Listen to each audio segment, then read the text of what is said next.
Many Waters by Madeleine L'Engle. Chapter 8. Oholibamah, Japheth's wife.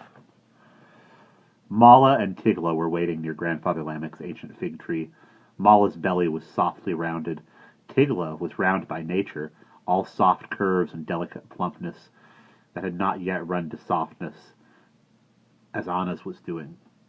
The twins came from the garden where they had weeded 2 long rows of plants, which might have been forebears of tomatoes, and pulled off the suckers. Higayon was in the tent with Grandfather Lamech. The twins did not see Mala and Tigla until the 2 girls came to meet them. Tigla walked slowly toward Sandy. She tossed her head so that her red hair flew about her face. She lowered the heavy fringes of her lashes. "I'm sorry my father and brother didn't treat you better when you appeared in our tent that time." She paused and added virtuously, "They have to be very careful that strange men don't take advantage of me." Then she stopped. "Am I speaking to the right one?" "No," Denny said. Mala fluttered her small hands like birds. Her dark hair concealed her swollen belly. "But which one of you was guest in my father's tent?" Sandy stepped forward. "My brother Denny's. Your Yalla's sister?" "Yes, Mala, but I am Uguil's bride, and no longer live in the home tent." Sandy looked at her, thinking that although Mala was beautiful, it was in an obvious way. She had none of the subtle loveliness he associated with Yalla. Tigla's flashy beauty was almost an assault. He still didn't know what to make of her. "Tigla?" She giggled, so that dimples came and went on either side of her reddened lips. "Don't you remember me? You were talking to me the other day, before the griffin came." "Yes, and the silly griffin interrupted us. I think she was jealous, but she's not here now. Would you like to come with us?" She turned from Sandy to include Denny's in the invitation. "Where?" Denny's asked suspiciously. His first encounter with Tigla's family had made him far more cautious than Sandy had cause to be. He did not trust her, nor indeed any of the small people who did not come from Noah's tenthold.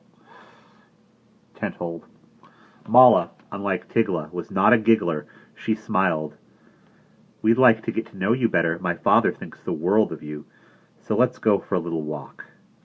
Denny's looked at the sky, which was already beginning to shimmer with heat. "It's too hot. Thank you anyhow." Tigla pushed her fingers through her curls so that they glinted with gold in the sunlight. She, too, looked at the sky. "It's not going to be really hot until the sun is above the palm trees." She turned her dimpled smile toward Sandy. "We'd really love to show you around a little. You haven't seen much of the oasis." Sandy stepped forward. He had not enjoyed his brief excursions onto the public path. But if Tigla and Mala were there to show them where to go, it might be fun. It was time to go farther than Grandfather Lamech's compound and the nearby shops. "Well, you go if you like," Denny's was firm. "I nearly died of sunstroke, and I'm keeping out of the sun." Sandy looked at his brother, noticing the still prickly mottled skin. "I'm sorry, my skin's all healed. I forgot." "You go if you like," Denny's repeated. Sandy shook his head. "No, Grandfather Lamech wanted us to bring him some onions for his stew, and we were too busy weeding. We better go pull them before the sun gets too high." A great whirring of wings shook the sky above them, and the griffin landed between the 2 boys and Mala and Tigla. "Go away, spoil sport!" Tigla kicked at the griffin, and her green eyes sparkled with resentment. Denny's backed away in fear. The griffin looked to him as fierce as the manticore. "It's all right," Sandy's reassured him. "It's a griffin, and she's a friend." The griffin spread her eagle wings so that the 2 girls were screened, opened her bill, and squawked something like, "Onions!" Okay, Sandy said. "We won't forget." The griffin folded her wings. Her lion's tail swished back and forth.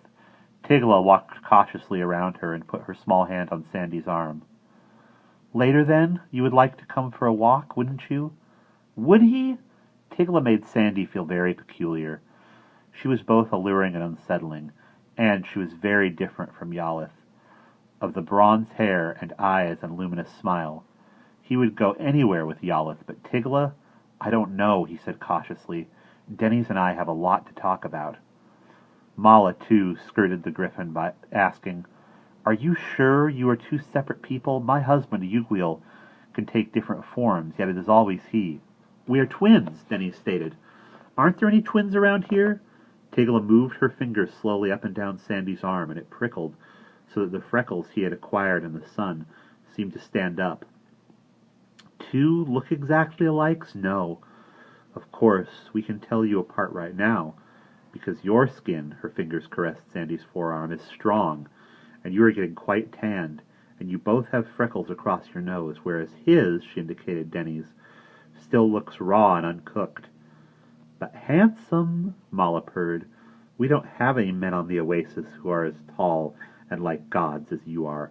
The griffin cried again, Onions!